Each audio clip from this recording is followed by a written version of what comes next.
Bueno, muy buenas tardes a todos, senadora. Gusto en saludarle, gracias por el debate.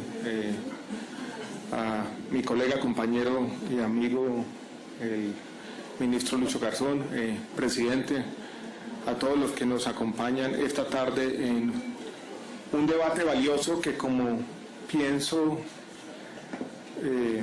mostrar o argumentar en unos minutos, involucra no solamente aspectos técnicos, sino aspectos conceptuales y filosóficos de cómo como sociedad lidiamos con el riesgo, de manera que sea legítima para todos. Yo creo que los elementos principales están sobre la mesa. Yo comparto con el ministro Lucho que este es un problema que trasciende la salud ocupacional, aunque el riesgo, Lucho, se origina en los ambientes o entornos laborales, esencialmente. Pero este es un fenómeno de salud pública y por eso es importante la presencia del Ministerio de Salud y Protección Social. El marco normativo en los elementos esenciales ya han sido discutidos, pero yo quisiera retomar algunos de los antecedentes para ir construyendo el argumento más importante. Tenemos dos usos de asbestos, ustedes ya lo han discutido, los anfíboles y los crisotilos. Sobre los anfíboles no hay duda, ya están prohibidos hace un tiempo, así lo ratifica la resolución 7 del año 2011 del Ministerio de Salud y Protección Social. Sobre los crisotilos tenemos la ley 436 del año 98 que ratifica el convenio 162 de la OIT y tenemos la misma resolución 7 del año 2011 que plantea una regulación. Desde el punto de vista industrial, ustedes también conocen los antecedentes y yo creo que hay un punto que quiero hacer claro desde ahora para ir construyendo el argumento. Tenemos usos industriales de los crisotilos, sobre todo en la fabricación de tejas y en las pastas o pastillas para frenos. En lo primero es más fácilmente sustituible que en lo segundo, pero yo creo que con el tiempo se puede dar una sustitución de estos usos industriales en ambos casos. Pero quiero expresar desde ya dónde está la nuez, creo yo, el núcleo del argumento y cómo como sociedad debemos abordar este dilema, que en el fondo es un dilema de cómo como sociedad asumimos el riesgo. Nosotros no podemos como sociedad decir de buenas a primeras, por ejemplo, que porque hay 5.000 muertes en accidentes de tránsito al año vamos a prohibir los vehículos, no va a haber circulación de vehículos particulares o de uso público. ¿Qué es lo que hacemos como sociedad? Simplemente plantear una serie de regulaciones que hacen compatibles las dos cosas. El riesgo, que no podemos evitar completamente, pero tenemos que disminuir, con la seguridad que necesitamos para esos usos que inherentemente tienen algún riesgo. Tampoco hemos prohibido plenamente sustancias que claramente causan más problemas de salud pública que los asbestos. Tal vez el ejemplo más claro sería el cigarrillo. ¿Qué es lo que hace la sociedad? Tiene una regulación estricta, donde se prohíbe, por ejemplo, el cigarrillo en ambientes cerrados. Hay información que se transmite a los ciudadanos para que se asuma el riesgo de manera plenamente consciente. Y hay campañas del Estado y de la sociedad que tienden a ser disuasivas para que de alguna manera el riesgo se minimice. Hay una primera parte del argumento que es clara y es el hecho de que esta sea una sustancia carcinogénica tipo 1 no significa de manera inmediata que deba prohibirse. Vuelvo y repito, una sustancia carcinogénica tipo 1 no implica de manera inmediata que la única forma de regulación posible por la sociedad para hacer un manejo social del riesgo sea la prohibición y la prohibición en todos los usos posibles. Hay muchas sustancias de tipo 1. Aquí con el señor viceministro hacíamos una lista que no necesariamente es exhaustiva.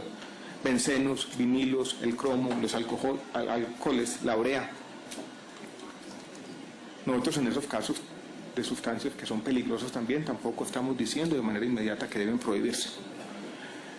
Senadora Blel, usted mencionó un caso interesante que yo creo que debemos traer a cuento, donde se plantea esa disyuntiva de cómo sociedad manejamos el riesgo, es el tema del glifosato. donde tuvimos un debate conceptualmente sobre unas bases filosóficas muy similares. El glifosato fue clasificado en abril de este año y ratificado en el mes de junio, ya con la publicación del informe definitivo, como una sustancia carcinogénica tipo 2A, ni siquiera tipo 1, tipo 2A.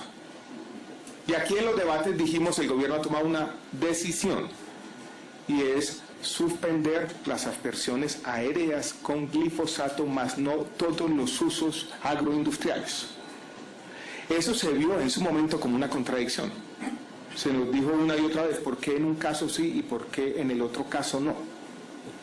Y el argumento que presentamos en su momento y es que conceptualmente había una diferencia. ¿Dónde estaba la diferencia? Primero, había una diferencia institucional. La Corte Constitucional había sido muy claro que en el caso de las aspersiones aéreas con glifosato debería primar, senador Castilla, el principio de precaución. Ya había sido invocado por la Corte. Y ya empezábamos entonces a construir un silogismo. Sustancia carcinogénica, un hecho médico, técnico, asociado a una realidad institucional que ya había sido invocado por la Corte.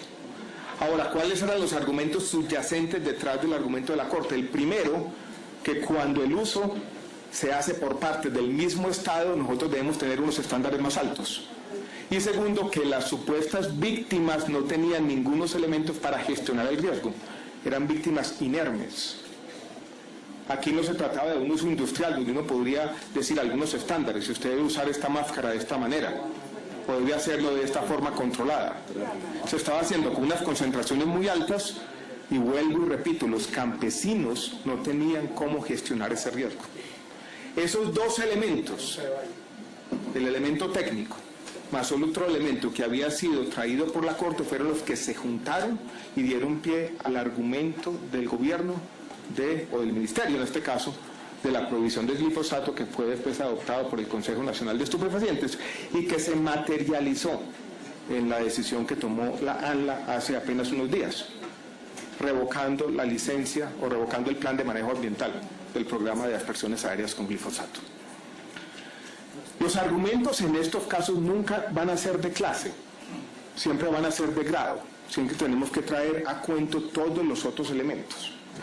Vuelvo y repito, no podemos simplemente en todos los casos hacer la asociación sustancia carcinogénica, prohibición absoluta. Eso nos llevaría a todo tipo de problemas. ¿Qué elemento tenemos entonces que tener en cuenta aquí? Vuelvo y repito, ¿cómo manejan las sociedades modernas complejas el riesgo? Con información, con usos controlados, con regulación y en casos extremos con prohibición, pero no en todos los casos. No podemos hacerlo así, a pesar de que tengamos la evidencia sobre la mesa de que estas sustancias son dañinas y que producen algún riesgo. Estamos hablando de eventos que son probabilísticos, estocásticos por naturaleza. Riesgo, no certeza del daño.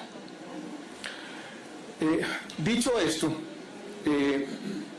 yo creo que la posición que debemos adoptar como sociedad, desde la óptica del Ministerio de Salud y Protección Social, comparte algunos de los elementos que ha traído cuento el ministro Lucho Garzón. Yo creo que es la siguiente. Si ustedes miran en el auditorio, tenemos dos posiciones, y por eso esto no es fácil. Tenemos el derecho a la vida, pero tenemos también unos trabajadores, aquí tienen la camiseta, donde dice no a la prohibición, sí al control. En todas las decisiones sociales nosotros tenemos que ser capaces de hacer ese balance. ¿Qué es lo que tenemos sobre la mesa y creo yo que debemos movernos? Como se trata de una sustancia que en todo caso es sustituible, que no es imprescindible para la producción de tejas o láminas, nosotros podemos plantear una transición. Y yo creo que lo que debemos hacer como sociedad es lo siguiente: sí a la prohibición, pero la prohibición tiene que plantear un plazo ordenado y una transición. Y una transición que respete también el derecho al trabajo. Entonces la pregunta, senadora Blel, no es si sí o no. Yo creo que la pregunta para hacer un manejo inteligente del riesgo que tenemos que responder todos no es si se prohíbe, es cuándo y cómo. Y el cuándo y el cómo necesita una buena regulación, necesita, dijéramos, una mesa de trabajo. Yo hablaba ahora con el señor viceministro, a mí me parece que una transición de 3 o 5 años es una transición razonable, sensata, que nos permite como sociedad hacer este balance necesario entre un manejo inteligente del riesgo, pero también la protección de los derechos laborales de los trabajadores. Entonces, 3 o 5 años como transición, definido en una mesa técnica que nos permita, como sociedad, asumir este riesgo de manera inteligente.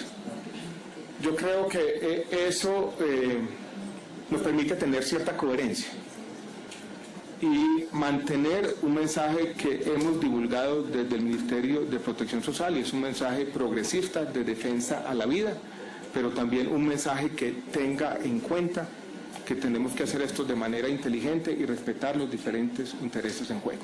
Entonces sí a la prohibición, pero hagámoslo de manera ordenada, de manera concertada, en una mesa técnica de trabajo que tenga en cuenta los diferentes elementos.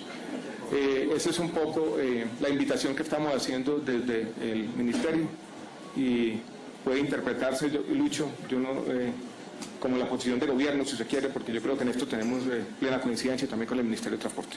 Gracias a todos.